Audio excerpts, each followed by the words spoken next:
bonjour à tous. Et c'est vrai, c'est une joie, ce temps de vacances où les gens vont et viennent. C'est une occasion de se retrouver, de revoir des visages qu'on n'avait pas oubliés, mais qu'on n'avait pas vu depuis longtemps. Enfin, du moins une partie du visage, toujours. Et puis aussi, il y a Joël et Marie-Claire qui sont revenus. Merci Seigneur de les avoir regardés dans tout leur périple pour voir toute la famille. Que le Seigneur accompagne aussi ceux qui terminent leurs vacances et qui vont reprendre le chemin de la maison et prochainement du travail aussi. Hein. Voilà, le Seigneur connaît toutes choses. Que le Seigneur vous bénisse et vous garde. Ce matin, je propose de faire deux lectures dans le premier livre du prophète Samuel, pour se remettre un petit peu dans l'histoire. Le premier livre de Samuel nous raconte comment, après que Israël s'est installé sur la terre promise, comment ils ont demandé à avoir un roi, alors qu'ils n'avaient jamais eu de roi auparavant. Dieu les gouvernait par l'intermédiaire d'un homme, mais il n'y avait pas de roi, il n'y avait pas de dynastie royale en Israël. Et donc, Dieu leur a donné un roi qui était selon leur cœur, un roi qui pouvait leur plaire, un grand gaillard costaud, qui les amenait à la guerre. Alors c'est un grand gaillard costaud qui savait très bien ce qu'il ne voulait pas, et entre autres, il ne voulait pas servir, et il ne voulait pas obéir. Et du coup, ce grand gaillard, qui plaisait au début aux Israélites, et il n'est pas dit nulle part qu'il ne leur plaisait pas ailleurs, mais ce grand gaillard, comme il n'aimait pas, il savait très bien ce qu'il n'aimait pas et qu'il n'aimait pas obéir, à un moment donné, il a désobéi à Dieu, et Dieu l'a rejeté. Dieu l'a rejeté et a choisi un autre roi, un roi qui plaisait à son cœur, David. Et du coup, dès que Saül a compris que ce David, qu'il connaissait déjà, qui était à sa cour et qu'il appréciait, dès qu'il a compris que ce David était le futur roi, celui qui allait le remplacer, Saül a persécuté David, a cherché par tous les moyens à le tuer. Il a essayé de le prendre par surprise quand il était chez lui, il a essayé d'envoyer des tueurs, de différentes manières, il a poursuivi partout où il se cachait. Et David n'a fait que, pendant des mois et des années, fuir devant Saül. Donc je vous propose de faire une première lecture au chapitre 24, 1 Samuel, chapitre 24. David a vécu beaucoup de choses pendant cette période-là aussi. Hein. Il n'a pas fait que... enfin si, il se cachait toujours de Saül, mais il vivait d'autres choses et d'autres expériences avec Dieu aussi. Mais voilà, au chapitre 24, de là, David monta vers les lieux forts d'Engedi, où il demeura. Lorsque Saül fut revenu de la poursuite des Philistins, on vint lui dire, « Voici David est dans le désert d'Engedi. » Saül prit 3000 hommes d'élite sur tout Israël et alla chercher David et ses gens jusque sur les rochers des boucs sauvages. Il arriva à des parcs de brebis qui étaient près du chemin. Et là se trouvait une caverne où il entra pour se couvrir les pieds. David et ses gens étaient au fond de la caverne. Les gens de David lui dirent, « Voici le jour où l'Éternel te dit, je livre ton ennemi entre tes mains. Traite-le comme bon te semblera. » David se leva et coupa doucement le pan du manteau de Saül. Après cela, le cœur lui battit, parce qu'il avait coupé le pan du manteau de Saül. Et il dit à ses gens, « Que l'Éternel me garde de commettre contre mon Seigneur, loin de l'Éternel, une action telle que de porter ma main sur lui, car il est loin de l'Éternel. » Par ces paroles, David arrêta ses gens et les empêcha de se jeter sur Saül. Puis Saül se leva et sortit de la caverne et continua son chemin. Après cela, David se leva et sortit de la caverne. Il se mit alors à crier après Saül, « Ô roi, mon Seigneur !» Saül regarda derrière lui, et David s'inclina le visage contre terre et se prosterna. David dit à Saül, « Pourquoi écoutes-tu les propos des gens qui disent « Voici, David cherche ton malheur ». Tu vois maintenant de tes propres yeux que l'Éternel t'avait livré aujourd'hui entre mes mains dans la caverne. On m'excitait à te tuer, mais je t'ai épargné. Et j'ai dit, je ne porterai pas la main sur mon Seigneur, car il est loin de l'Éternel. Vois, mon Père, vois donc le pan de ton manteau dans ma main. Puisque j'ai coupé le pan de ton manteau et que je ne t'ai pas tué, sache et reconnais qu'il n'y a dans ma conduite ni méchanceté, ni révolte, et que je n'ai point péché contre toi. Et toi, tu me dresses des embûches pour m'ôter la vie. L'Éternel sera juge entre moi et toi, et l'Éternel me vengera de toi, mais je ne porterai point la main sur toi. Des méchants vient la méchanceté, dit l'ancien proverbe. Aussi, je ne porterai point la main sur toi. Et un autre passage, au chapitre 26,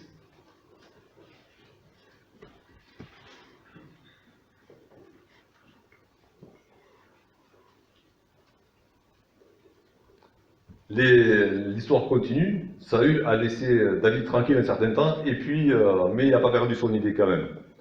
Les Ziphiens allèrent auprès de Saül à Gibéa et dirent « David n'est-il pas caché sur la colline de Aquila, en face du désert ?»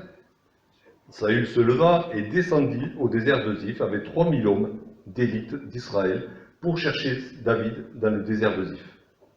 Il campa sur la colline de Aquila, en face du désert, près du chemin. David était dans le désert. Et s'étant aperçu que Saül marchait à sa poursuite au désert, il envoya des espions et apprit avec certitude que Saül était arrivé. Alors David se leva et vint au lieu où Saül campait. Et il vit la place où couchait Saül avec Abner, fils de Ner, chef de son armée. Saül couchait au milieu du camp, et le peuple campait autour de lui. David prit la parole et s'adressant à Achimélec, Étienne et à Abishai, fils de Tserouja et frère de Joab, il dit « Qui veut descendre avec moi dans le camp vers Saül ?»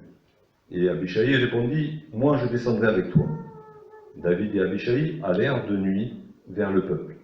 Et voici, Saül était couché et dormait au milieu du camp, et sa lance était fixée en terre à son chevet. Abner et le peuple étaient couchés autour de lui. Abishai dit à David, « Dieu livre aujourd'hui ton ennemi entre tes mains. Laisse-moi, je te prie, le frapper de ma lance et le clouer à terre d'un seul coup, pour que je n'ai pas à y revenir. » Mais David dit à Abishai, « Ne le détruis pas, car qui pourrait impunément porter la main sur loin de l'Éternel ?» Et David dit, « L'Éternel est vivant, et c'est à l'Éternel seul à le frapper, soit que son jour vienne et qu'il meure, soit qu'il descende sur un champ de bataille et qu'il y périsse. Loin de moi, par l'Éternel, de porter la main sur loin de l'Éternel. Prends seulement la lance qui est à son chevet et la cruche d'eau, et allons-nous-en. » David prit donc la lance et la cruche d'eau qui était au chevet de Saül, et ils s'en allèrent. Personne ne les vit, ni ne s'aperçut de rien, et personne ne se réveilla, car ils dormaient tous d'un profond sommeil, dans lequel l'Éternel les avait plongés. Et puis quand le matin se lève, David renouvelle d'une certaine manière ce qu'il avait fait. Il appelle Saül et lui dit, regarde, j'avais l'occasion de te tuer, je ne l'ai pas fait. La preuve, j'ai ta lance et ta cruche. Bon, c'est bon. J'ai ta lance et ta cruche dans la main. Preuve que j'étais près de toi, preuve que je pouvais te tuer, et je ne l'ai pas fait. Et il a dit aussi d'autres choses. Deux récits qui se ressemblent beaucoup. Et je me suis parfois posé la question, pourquoi est-ce que Dieu qui a veillé sur sa parole, pour qu'on l'ait entre nos mains aujourd'hui, pourquoi est-ce que Dieu nous donne deux récits qui paraissent aussi semblables, juste à la file comme ça? Alors oui, on dira peut-être la répétition, c'est une vertu dans l'enseignement, hein, de répéter des choses, ça fait rentrer les choses dans la tête des fois. Pour certains oui, pour d'autres non, hein, pour ça ça n'a pas marché. Mais Mais en fait, à y regarder de plus près, ces textes ne sont pas aussi semblables qu'ils le paraissent au premier abord. Il y a des ressemblances, il y a aussi des différences. Et de toute manière, tout ce qui a été écrit, il a été écrit pour notre enseignement. Alors c'est comme ça qu'on veut le prendre, et chaque passage, on veut le prendre comme ça, pour nous, pour qu'il nous enseigne. Alors, dans les deux passages, on voit David qui manifeste de la miséricorde envers Saül. La miséricorde, c'est le fait de ne pas donner à quelqu'un ce qu'il mérite. Et Saül méritait la mort. David n'avait fait que servir Saül et servir son peuple sous les ordres de Saül. Et Saül voulait le tuer à tout prix. David était poursuivi avec sa famille, avec ses amis. Il avait dû mettre ses parents en exil dans un pays voisin pour pas que Saül les prenne en otage. Enfin, la situation était tendue pour David. Il était en état de légitime défense. Et il manifeste de la miséricorde envers Saül. Il ne le tue pas comme d'autres auraient pu le faire, comme on aurait pu estimer qu'il était en droit de le faire. Il ne le fait pas. En cela, il est témoin de la miséricorde et de la grâce de Dieu. Parce que notre Dieu est miséricordieux, notre Dieu fait grâce. Et David est un témoin de la miséricorde et de la grâce de Dieu. Un deuxième point commun, c'est que dans les deux situations, David, qui a un cœur qui est attaché à Dieu et qui veut faire le bien, dans les deux situations, David est tenté de faire le mal. La première fois, il est tenté par les 400 bonhommes qui sont avec lui dans la caverne, et les 400 sont unanimes. Hein, s'ils avaient voté à main levée, ils auraient tous levé la main. Tous étaient d'accord pour dire « Saül doit mourir aujourd'hui ». Et dans le deuxième épisode, le seul compagnon qu'il a, lui aussi dit la même chose. La tentation, elle est forte, hein, et elle est sournoise dans les deux cas. Parce que dans les deux cas, les 400, comme celui qui est tout seul, les deux disent à David, c'est Dieu qui nous dit, aujourd'hui, tu dois faire ça. Dieu te donne l'occasion de le faire aujourd'hui, il te dit de le faire. Est-ce que Dieu a dit une chose pareille? Jamais de la vie. Mais ces hommes-là parlent de leur propre chef au nom de Dieu. 400 prophètes dans la caverne qui disent Dieu te dit de faire ça. David résiste à la tentation. Dans le deuxième cas, c'est encore plus subtil. Abishai parle au nom de Dieu, encore une fois, mais il dit tu ne vas pas te salir les mains, je vais le faire à ta place. C'est subtil. Moi, je vais faire le sale boulot, et toi, tu vas récupérer la couronne, tu vas t'asseoir sur le trône, et personne ne pourra t'accuser d'avoir tué qui que ce soit, c'est moi qui l'aurais fait à ta place.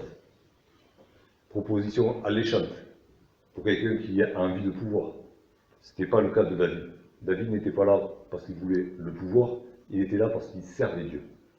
C'est pas pareil. Et si Saül savait très bien ce qu'il ne voulait pas faire, c'était obéir. David savait très bien ce qu'il voulait faire, il voulait obéir à son Dieu, en toutes circonstances. Donc dans les deux cas, David manifeste de la miséricorde. Dans les deux cas, la tentation est là, et elle est forte, de faire le mal au lieu de faire le bien. Et dans les deux cas, David réussit. Pourquoi est-ce que David réussit dans les deux cas? Dans le deuxième épisode,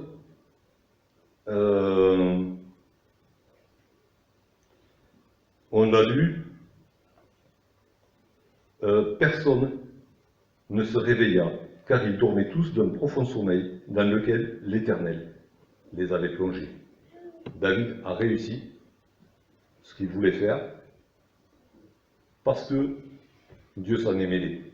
Et Dieu a permis que Saül dorme d'un profond sommeil que sa garde rapprochée, avec Abner, le chef de son armée, dorment d'un profond sommeil, que les 3000 hommes qui étaient là dorment tous d'un profond sommeil, et que les sentinelles, elles n'ont rien vu venir.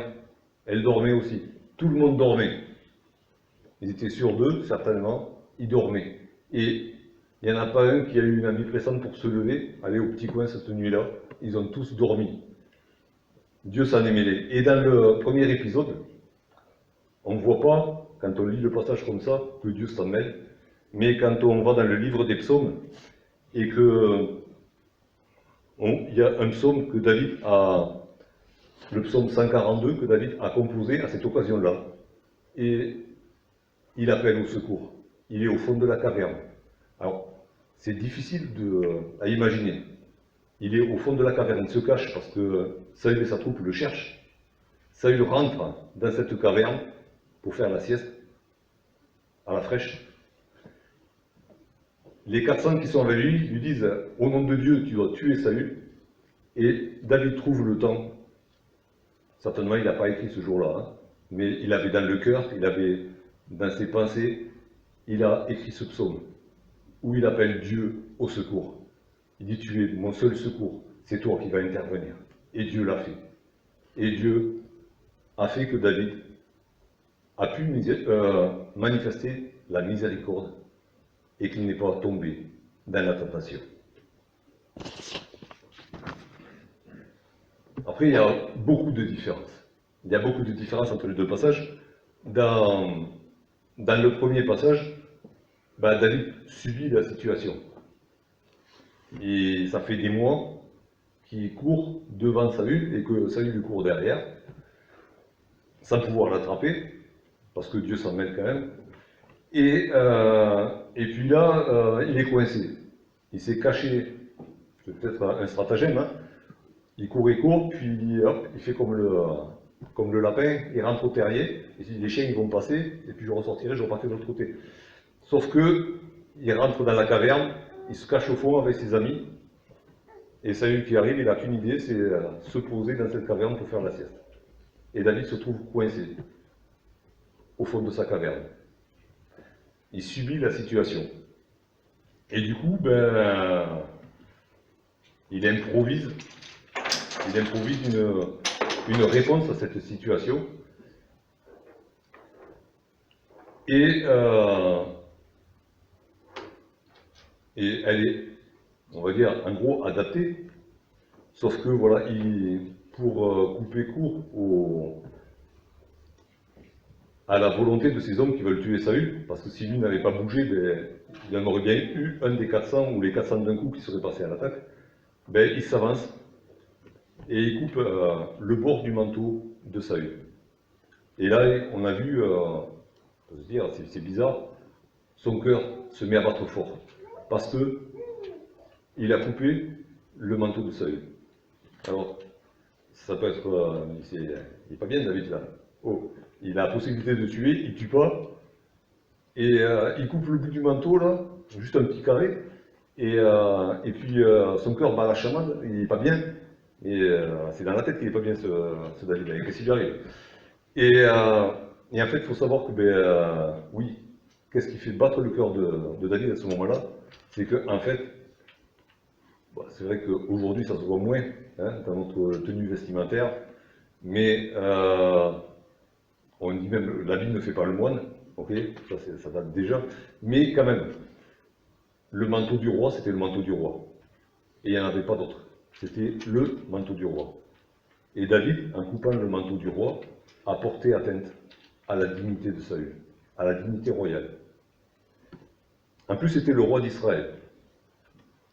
Dieu avait donné ce commandement aux Israélites: vos vêtements ne ressembleront pas aux vêtements de tout le monde. Sur le bord de votre vêtement, il y aura une frange qui vous rappellera que vous êtes mon peuple et que vous devez obéir à ma loi.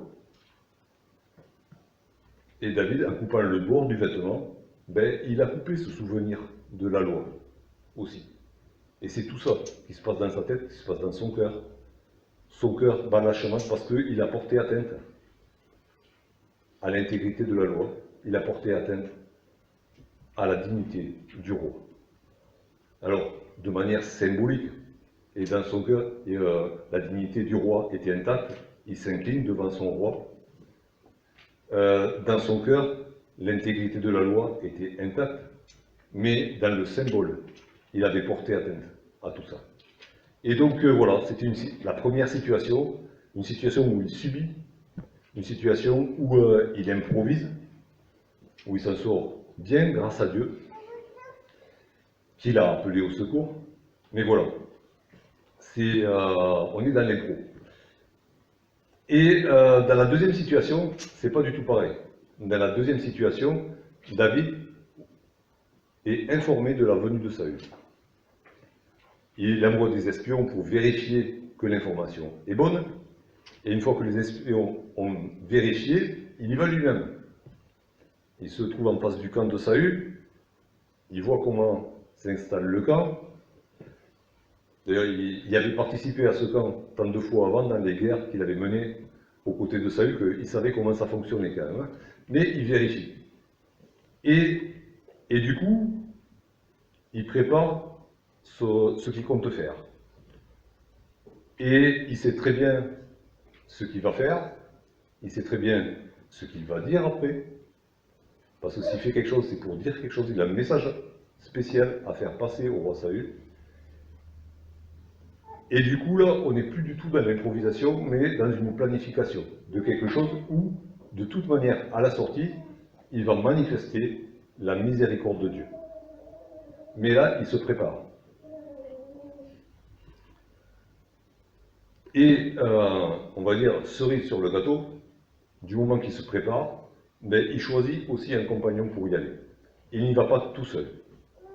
Il prend, c'est son neveu, Abishai, il propose à deux, il y en a un qui répond, il le prend avec lui, il l'amène avec lui dans le camp. Abishai, c'est pas n'importe qui, c'est un habitué des opérations commando, on le voit ailleurs dans le livre des chroniques.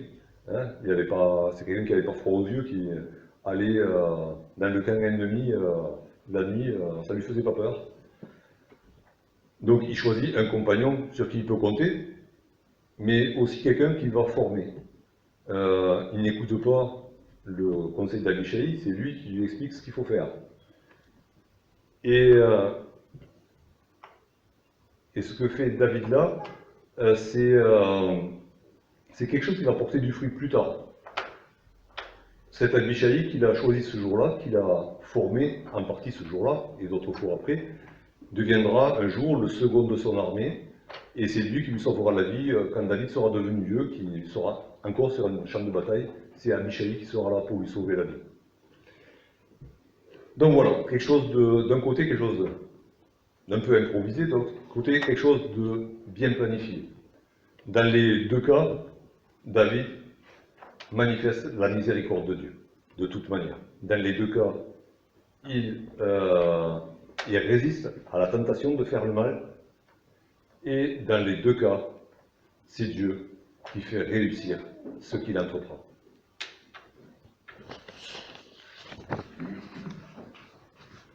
Alors, David, c'est dans ces deux épisodes, c'est une image de notre Seigneur Jésus-Christ.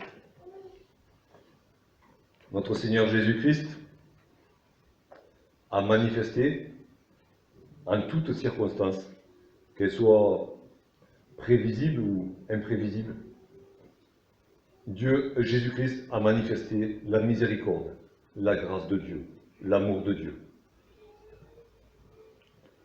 Et les circonstances, elles étaient différentes. Il y avait des fois où Jésus était avec ses disciples, ou avec quelques disciples, où il avait une écoute favorable, des gens qui venaient lui poser des questions, comme quand il a reçu Nicodème.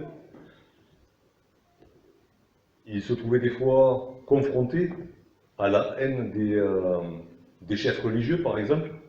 Là encore, Jésus-Christ a manifesté la grâce et la miséricorde de Dieu. Il a été accusé à tort. Il a manifesté la grâce, la miséricorde de Dieu. Il a été battu, moqué, trimballé d'un chef d'État à un autre. Il a manifesté la miséricorde de Dieu en toutes circonstances. Sur la croix, il a prié pour ceux qui l'ont cloué sur cette croix, qui le faisaient mourir sur cette croix. En toutes circonstances, Jésus-Christ a manifesté la grâce et la miséricorde de Dieu, comme David l'a fait envers Saül. Et Jésus l'a fait envers toute l'humanité, envers chacun de nous. Parce que nous, on était aussi condamnables que Saül qui voulait faire mourir David. Tous les hommes qui vivaient, ou pratiquement tous les hommes qui vivaient à l'époque de Jésus, avec Jésus, ils se sont tous rassemblés, même ceux qui étaient ennemis entre eux, se sont rassemblés contre Jésus pour le faire mourir. Jésus aurait pu, d'un claquement de doigts, d'une parole, il a dit je pourrais appeler 12 légions d'anges, elles arriveraient là, elles détruiraient tout le monde. Jésus ne l'a pas fait. Et pourtant, dans toutes les circonstances que Jésus a vécues, dans toute sa vie, Jésus a été tenté de toutes les manières de faire le mal. Il a connu toutes les tentations. Et il a été tenté par toutes sortes de gens. Alors oui, on connaît ce passage qui nous raconte comment Satan est venu directement tenter Jésus à 3 reprises avant qu'il ne commence son ministère public. Là, tout au début, Satan est venu le tenter, mais il a été tenté par ses propres frères qui l'ont défié de sortir du droit chemin. Il a été tenté par ses disciples, et c'est un de ses disciples, à Pierre, qui dit « Retire-toi de moi, Satan », parce que Satan utilisait Pierre pour tenter Jésus-Christ. Il a été tenté par les chefs religieux qui étaient contre lui, il a été tenté par Pilate, par Hérode. Il a été tenté par un des brigands qui était cloué à côté de lui sur la croix et qui lui disait « Mais vas-y, descends ». Il était tenté par la foule qui disait la même chose « Vas-y, descends de la croix, on croira en toi ». Jésus a été tenté, on va dire par tous les gens qu'il a croisés. Il n'a succombé à aucune tentation. Il n'a fait que la volonté du Père à chaque fois. Et la volonté du Père, c'était de manifester sa miséricorde et sa grâce. Manifester aussi sa sainteté, manifester tout ce que Dieu est. Mais il était là, non pas pour juger, mais pour sauver. Alors il a manifesté la miséricorde et la grâce de Dieu. Et il n'a succombé à aucune tentation. Et la bonne nouvelle pour nous, c'est que, du coup, la mission de Jésus-Christ, de manifester la miséricorde et la grâce de Dieu, a été un succès plein, complet. Jésus-Christ est mort sur la croix pour payer nos péchés, et Dieu a approuvé le sacrifice de Jésus-Christ. Et il a dit oui. Lui qui n'a pas commis de péché, lui qui est parfait, lui qui est saint, a donné sa vie pour tous les pécheurs de toute la terre, de tous les temps. Alors oui, mon pardon est acquis pour tous ceux qui reconnaissent leurs péchés, pour tous ceux qui se repentent de leurs péchés, qui reconnaissent que Jésus-Christ est mort à leur place. Et pour montrer son approbation, Dieu a ressuscité Jésus-Christ 3 jours après. Et en le ressuscitant, il a dit oui, c'est lui le juste, c'est lui que j'ai choisi pour vous sauver. Alors nous sommes appelés, comme David en son temps, à manifester la miséricorde et la grâce de Dieu. Nous sommes appelés à être des témoins de sa miséricorde et de sa grâce. Nous sommes appelés à être des témoins de Jésus-Christ. Alors, les circonstances sont diverses et variées dans nos vies, mais dans toutes nos circonstances, dans tout ce qu'on vit, on est appelé à être des témoins fidèles de la miséricorde et de la grâce de Dieu.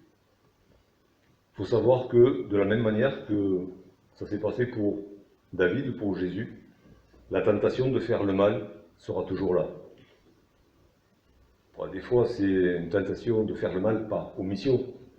C'est juste, aujourd'hui, j'ai pas envie. Alors, je ne vais pas le faire. Aujourd'hui, je ne suis pas bien disposé, alors je ne vais pas le faire. Aujourd'hui, je jette l'éponge, je suis fatigué. Aujourd'hui, je prends des vacances. Et je ne serai pas témoin aujourd'hui. Je serai témoin une autre fois, quand je me le sentirai. La tentation, elle peut venir de différentes manières. Elle peut venir par des adversaires de la foi. Elle peut venir par notre propre famille. Elle peut venir par les frères et sœurs qui ne sont pas, qui peuvent nous décourager. Elle peut venir de Satan lui-même, elle peut venir du monde, elle peut venir de tous les côtés. Mais souvenons-nous de David qui a résisté, qui n'a pas succombé à la tentation, et Jésus-Christ qui n'a jamais succombé à aucune tentation. Et du coup, notre témoignage que nous devons rendre à la miséricorde de Dieu, à la grâce de Dieu, le témoignage qu'on doit rendre à Jésus-Christ, ça peut n'être qu'une réussite, parce que c'est la volonté de Dieu. Et Dieu fait réussir ce qu'il a projeté de faire. Tous les projets de Dieu réussissent. Alors s'il a projeté pour nous que nous soyons des témoins de sa grâce, de sa miséricorde, ça va marcher. Même si on ne le voit pas de nos yeux, même si on a l'impression que c'est un échec total, ça va marcher quand même. Alors du coup, est-ce que on a vu deux situations dans la vie de David, une situation où il improvise, parce qu'il subit la situation qui se présente à lui, une situation où il planifie tout ce qu'il va faire, tout ce qu'il va dire. Alors, est-ce qu'on doit choisir entre les deux? Apparemment, la première situation, David a bricolé des choses qui après l'ont de secouer. Et la deuxième, c'était plus carré. Est-ce qu'on doit choisir? Que dit la parole? Je propose d'aller lire quelques versets dans la première épître de Pierre.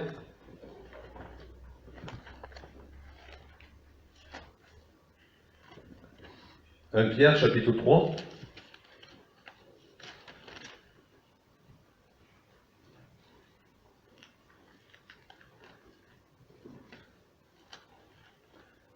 À partir du verset 15.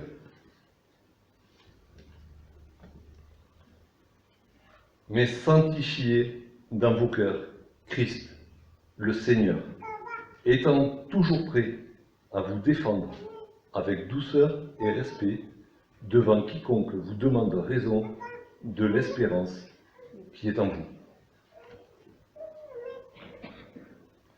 Et ayant une bonne conscience, afin que là même où il vous calomnie, comme si vous étiez des malfaiteurs, ceux qui décrivent votre bonne conduite en Christ soient couverts de confusion. Donc on n'a pas le choix entre être des témoins de la grâce dans les circonstances qu'on n'a pas choisies ou être des témoins de la grâce dans des actions planifiées. Alors, des témoins de la grâce, quand on subit la situation, hein, c'est tous les jours. Hein, c'est tous les jours quand on se lève le matin, tous les jours quand on va faire les courses, tous les jours quand on va au travail, tous les jours quand on rencontre quelqu'un, tous les jours quand on est tranquille dans notre caverne et que ding dong, ça sonne, et c'est les témoins de Jéhovah qui sont à la porte.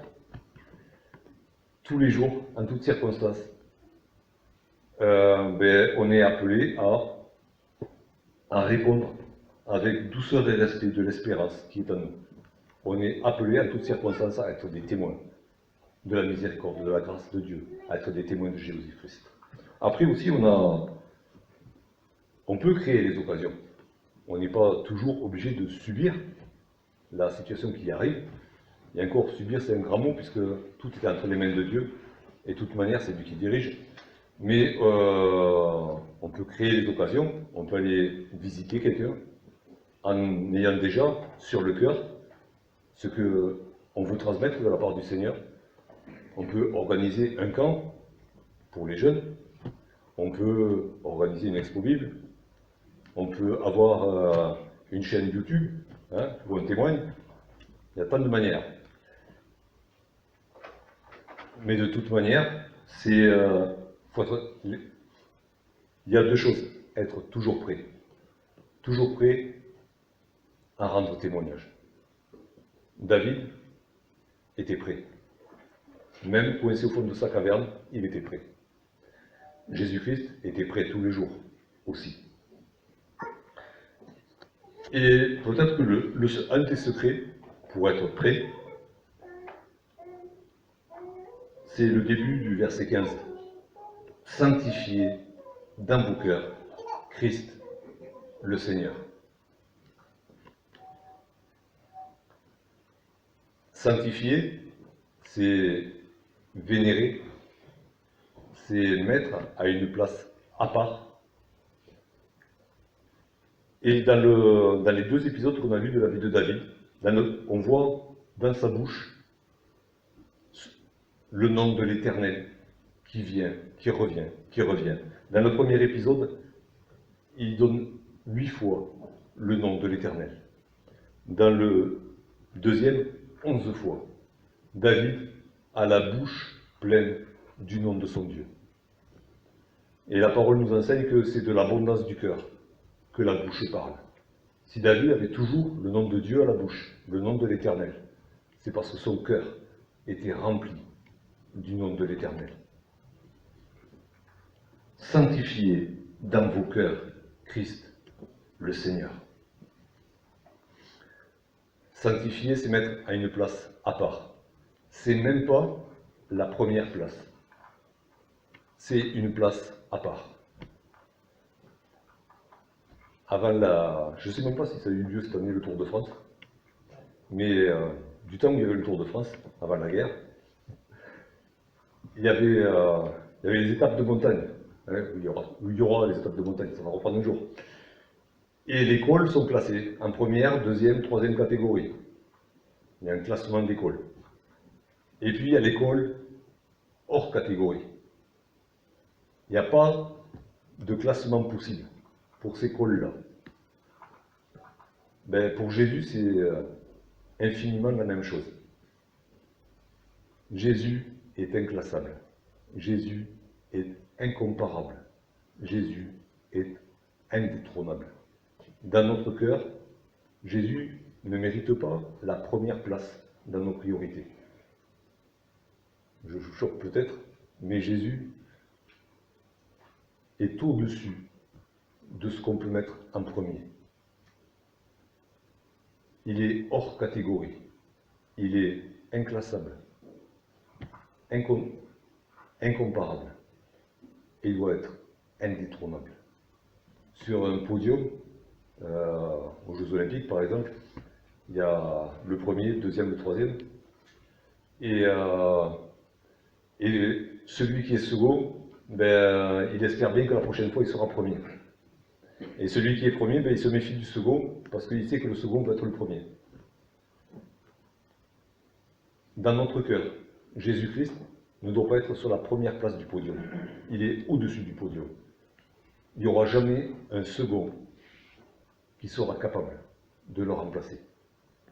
Et Jésus, dans notre cœur, ne doit pas se faire de soucis de savoir s'il y a un second qui va venir le remplacer. Il est au-dessus.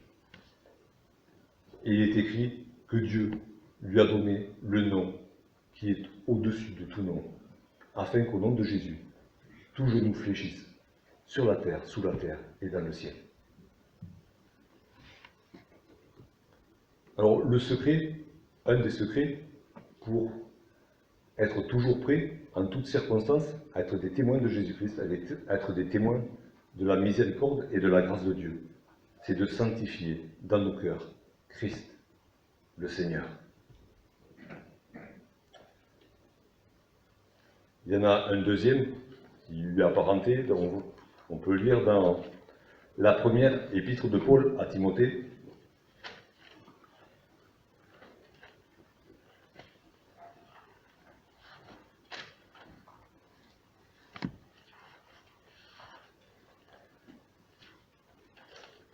Au chapitre 4,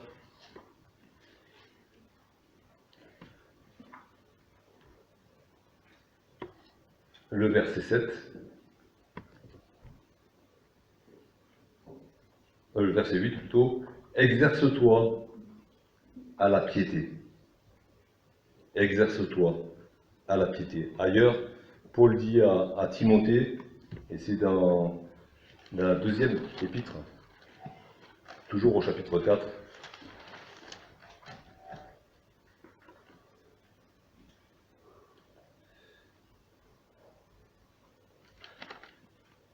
Versets 1er et 2, et le second, je t'en conjure, devant Dieu et devant Jésus-Christ, qui doit juger les vivants et les morts, et au nom de son avènement et de son royaume.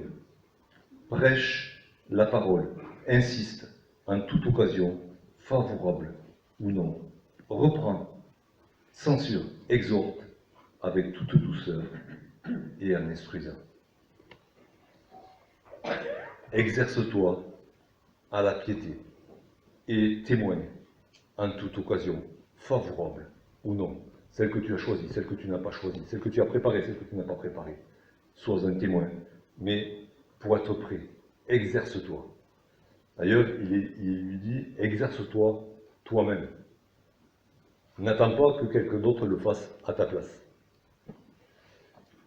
S'exercer à la piété, ça passe par des choses très pratiques. Lis la parole, médite la parole, prie, pratique le bien. Et en même temps, ne le fais pas tout seul, mais fais-le aussi avec tes frères et sœurs. Priez ensemble, préparez-vous à témoigner ensemble. Préparez vos cœurs à être purs pour pouvoir témoigner, sanctifier ensemble Christ, le Seigneur. C'est peut-être une question qu'on doit se poser, si notre témoignage est des fois un peu rabougri et ne porte pas peut-être tous les faits qu'on voudrait. C'est peut-être qu'on n'est pas prêt. On n'est pas prêt parce qu'on n'a peut-être pas sanctifié Christ ou le Seigneur dans nos cœurs. Il est à la première place. Mais de temps en temps, il y a plein de choses qui passent en premier et lui passe en deuxième. Ou une fois qu'il est en deuxième, il passe en troisième et puis on n'y passe plus. Est-ce que Jésus-Christ est à la place au-dessus de la première place? Est-ce qu'il est vraiment dans nos vies incomparable, indétrônable, toujours au-dessus de tout? Et est-ce que je me prépare? Est-ce que je me prépare? Est-ce que je m'exerce moi-même? Est-ce que je m'exerce avec mes frères et sœurs pour être prêt à témoigner?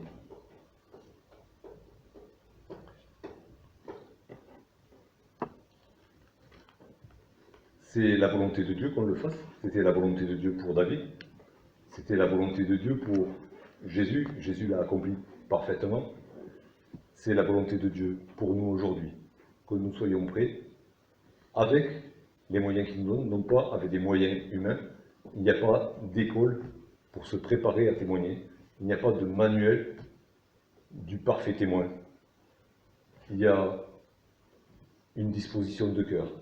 Il y a Jésus-Christ qui doit être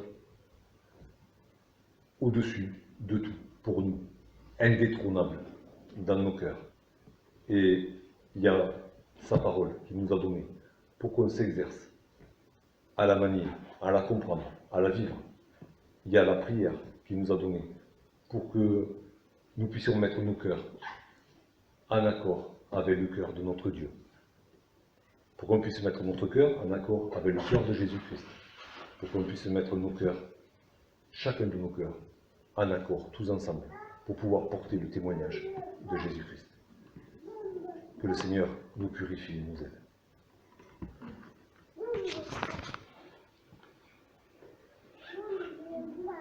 Oui, merci Seigneur encore pour le témoignage parfait de Jésus-Christ. Lui qui t'a manifesté parfaitement. Lui qui, en toutes circonstances, qu'il soit avec des amis ou des ennemis, a su manifester ta miséricorde et ta grâce envers ceux qui se repentaient, envers ceux qui persistaient dans leurs péchés. Quels que soient les hommes ou les femmes, leur situation sociale,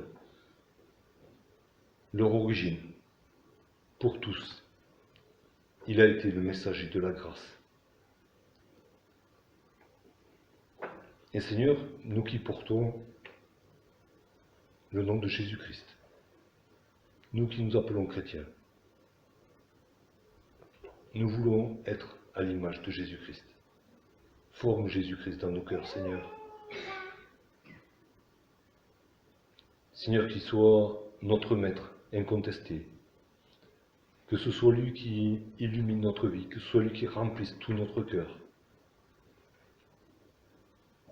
pour que son nom déborde dans nos vies, que son nom déborde de notre bouche, Seigneur. Remplis-nous de plus en plus de Jésus-Christ. Exerce-nous, Seigneur, montre-nous ce qu'il faut encore changer dans nos vies. Purifie-nous, Seigneur, parce que toi seul peux le faire. Purifie-nous de jour en jour. Sanctifie-nous, Seigneur, pour que le message que tu veux faire passer à travers nous ne soit pas démenti par nos actes, par nos paroles et même par nos pensées, Seigneur. Que tout soit à l'unisson, que tout soit pour toi, pour ta gloire, dans le nom de Jésus. Amen. Je propose de terminer en chantant ce cantique qui nous dit « Jésus te confie une œuvre d'amour, quelles que soient les circonstances, qu'elles soient favorables ou défavorables. Toi, témoigne, mais que ton cœur soit d'abord rempli de Jésus-Christ. Sanctifie dans ton cœur Christ, le Seigneur. »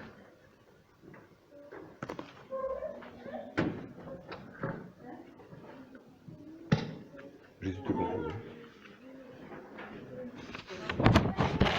Oui. Jésus te confie, s'il te plaît.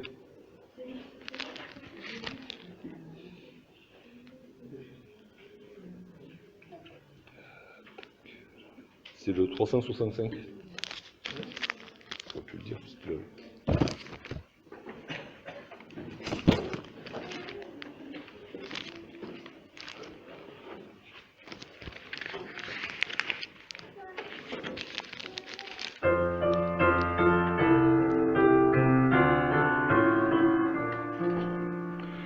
Jésus te confie une œuvre d'amour, utile et bénie jusqu'à son retour.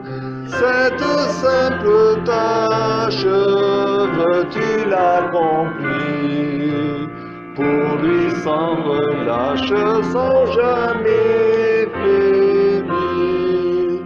Prie, agis jour après jour, sans broncher, suis ton sauveur avec amour. Sois fidèle, obéissant, et le maître rendra ton travail puissant. Va chanter la grâce auprès comme au loin, que rien ne te lasse d'être un bon témoin. Mets-toi sur la liste des vrais combattants, par l'exhorte insiste en temps de temps. Puis agis jour après jour, sans broncher, suis ton sauveur avec amour. Sois fidèle, obéissant, et le maître rendra ton travail puissant. Par des bras jeunesse que le tentateur murmure sans cesse, loin du vrai bonheur. Combattant le doute, parle-lui d'amour, montre-lui la route du ciel saint séjour. Prie,